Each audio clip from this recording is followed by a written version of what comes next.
Salam sejahtera untuk kita semua. Bersyukur sampai hari ini Tuhan masih mengasihi kita, Tuhan masih menolong kita dengan berkat-berkat-Nya yang baru dihadirkan selalu dalam kehidupan saya dan saudara.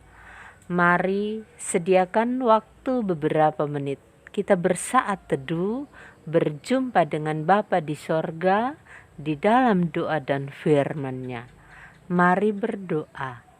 Bapa kami yang di sorga, Bapa yang kami panggil di dalam nama Tuhan Yesus, syukur, sukacita kami naikkan kepadamu karena kasih setia Tuhan, anugerah-Mu, berkat-Mu selalu nyata hadir di hidup kami. Memulai hari ini kami melandasi dengan firman Tuhan yang hendak menuntun perjalanan kehidupan kami. Kami memohon kuasa Roh Kudus mengurapi bagi setiap kami, hamba-Mu bahkan kami yang mendengar, dimampukan dengan kuasa Roh Kudus. Kami mengerjakan pemberitaan firman Tuhan dan dimampukan mengerti, memahami, dan kami bisa melakukan di dalam seluruh hidup kami. Terima kasih Bapa, kami sambut firman Tuhan di dalam nama Tuhan Yesus. Amin. Bacaan Alkitab 1 Petrus 4 ayat 8. Tetapi yang terutama, kasihilah sungguh-sungguh seorang akan yang lain, sebab kasih menutupi banyak sekali dosa. Demikian firman Tuhan. Tuhan Yesus memberkati. Saudaraku, mengasihi dengan sungguh. Tuhan Yesus telah lebih dahulu mengajarkan tentang kasih. Kita bisa lihat dalam Matius 22 ayat 37 sampai 39 bahwa ada hukum kasih.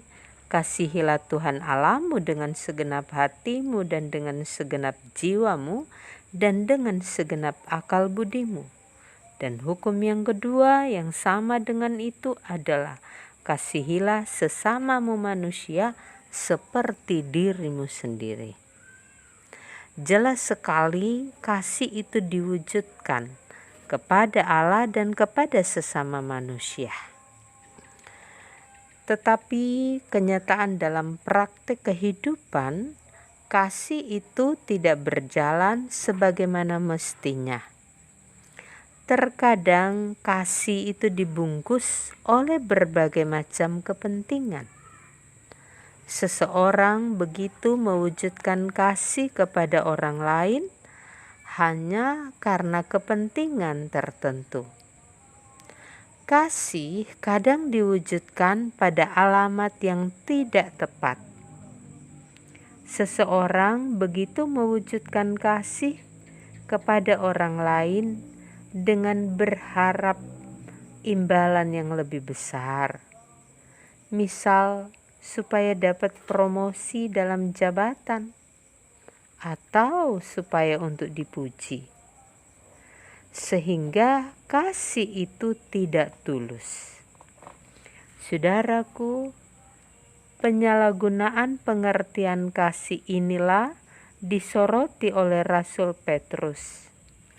Karena banyak orang yang melakukan kasih hanya karena terpaksa dan tidak didasari atas kasih seperti yang dicontohkan oleh Tuhan Yesus Kristus. Bahkan ia sampai mati di kayu salib. Karena itu, seperti juga Paulus mengingatkan dalam Roma 12 ayat 9, Rasul Paulus katakan, hendaknya kasih itu jangan berpura-pura. Tuhan menghendaki ketulusan hati dalam mewujudkan kasih.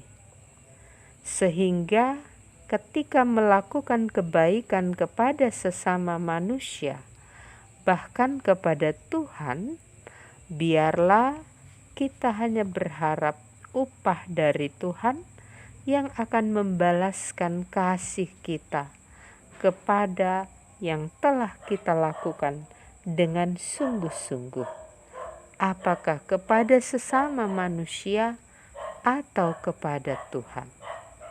Saudaraku, marilah kita mengasihi dengan sungguh-sungguh, meneladani kasih Kristus yang telah mengorbankan dirinya bagi kita semua.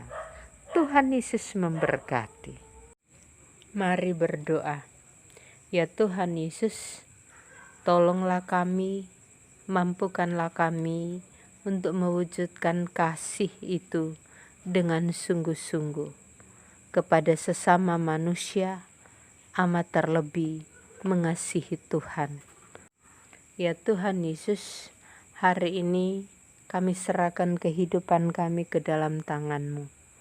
Kami bermohon Tuhan menganugerahkan kami berkat-berkat jasmani dan rohani, menganugerahkan kami kekuatan dan kesehatan selalu dalam menjalani kehidupan, di dalam karya tanggung jawab kami di berbagai bidang kehidupan.